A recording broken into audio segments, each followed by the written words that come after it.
السلام علیکم دوستو، امید ہے آپ سب خیریت سے ہوں گے۔ آج ہم پھر سے حاضر ہیں انفارمیٹیو لاؤنج کی ایک نئی ویڈیو کے ساتھ۔ امید ہے آپ کو آج کی ویڈیو پسند آئے گی۔ دوستو، کرکٹ ٹیم کے کسی بھی غیر ملکی دورے میں تجربہ کار مینیجر کی موجودگی اس لیے ضروری سمجھی جاتی ہے کہ وہ کھلاڑیوں کی توجہ صرف کھیل تک محدود کر کے انتظامی معاملات بآحسن خوبی خود سنبھال سکے۔ لیکن اگر مینیجر ایسا ہو جسے کھیل کی بنیادی سمجھ بوجھ ہی نہ ہو تو پھر اس کا منفی اثر نہ صرف ٹیم کی کارکردگی پر پڑتا ہے بلکہ جگ ہنسائی بھی ہوتی ہے۔ سن 1962 میں پاکستان کرکٹ ٹیم کا دورہ انگلینڈ اس کی بڑی مثال ہے۔ اس دورے کے لیے ٹیم کا مینیجر بریگیڈیئر غازی الدین حیدر کو مقرر کیا گیا تھا، جو پولو کے کھیل سے اپنی وابستگی کی وجہ سے مشہور تھے۔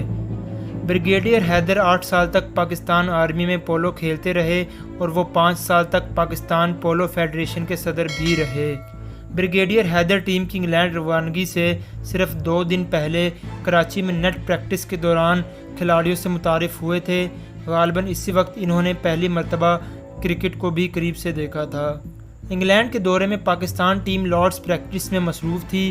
انگلینڈ کا میڈیا وہاں موجود تھا، جو اس کھوج میں لگا ہوا تھا کہ پاکستان کے 2 باؤلرز کے بولنگ ایکشن مشکوک ہیں اور وہ تھرو کرتے ہیں۔ اس موقع پر صحافیوں نے بریگیڈیئر حیدر سے پوچھ لیا کہ سنا ہے کہ آپ کے 2 باؤلرز گیند تھرو کرتے ہیں۔ بریگیڈیئر حیدر نے یہ جانے بغیر کہ کرکٹ میں تھرو کی اصطلاح کن معنوں میں استعمال ہوتی ہے، یہ کہہ دیا کہ ہمارے تمام باؤلرز بہت اچھا تھرو کرتے ہیں۔ انگلینڈ کے صحافیوں نے مینیجر صاحب کی اس بات کا مذاق سمجھا اور یہ معاملہ کہکوں میں ٹل گیا۔ ٹیم میں 2 فاسٹ باؤلرز انتاؤ ڈی سوزا اور محمد فاروق کے باؤلنگ ایکشن مشکوک تھے۔ حنیف محمد نے اپنی کتاب میں تحریر کیا ہے کہ ایڈگبسٹن میں کھیلے گئے پہلے ٹیسٹ کے دوران میری انگلی میں فریکچر ہو گیا تھا۔ گھٹنے کی تکلیف بھی کافی تھی۔ میری سمجھ میں نہیں آ رہا تھا کہ میں کس جگہ فیلڈنگ کروں۔ میں نے تھرڈ مین کا انتخاب کیا۔ میں کپتان جاوید برکی کو کہتا رہ گیا کہ میں کھیلنے کی پوزیشن میں نہیں ہوں، لیکن اس کے باوجود مجھے اس میچ میں کھلایا گیا۔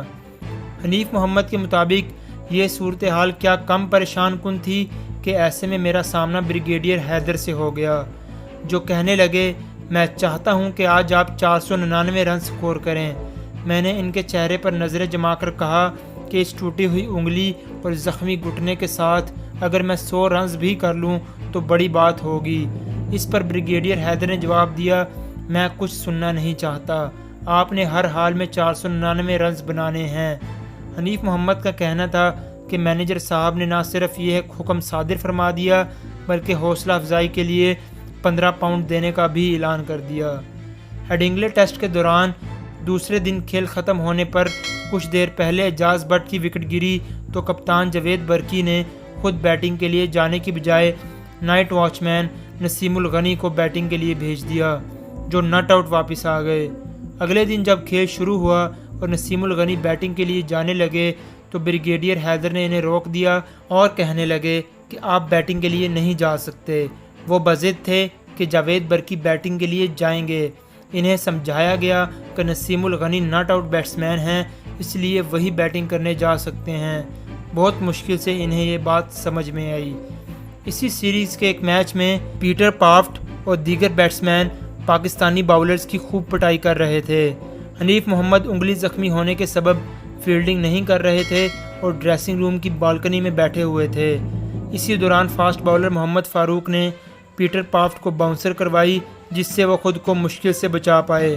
یہ دیکھ کر بریگیڈیئر حیدر جوش میں آ گئے اور ڈریسنگ روم کے سنجیدہ اور خاموش ماحول میں ان کی آواز گونجی، واٹ اے گگلی ویل ڈن فاروق۔ یہ سننا تھا کہ ڈریسنگ روم میں موجود ریزرو کھلاڑی اپنے چہرے چھپائے ہنسنے لگے۔ دوستو، امید ہے آپ کو مزاح سے بھرپور آج کی ویڈیو ضرور پسند آئی ہوگی۔ ویڈیو اچھی لگی ہو تو چینل کو سبسکرائب کرنا مت بھولیے گا اور بیل کے آئیکن پر بھی ضرور کلک کیجیے گا۔ ساتھ ہی ویڈیو کو لائک، کمنٹ اور شیئر کرنا مت بھولیے گا۔ اللہ حافظ۔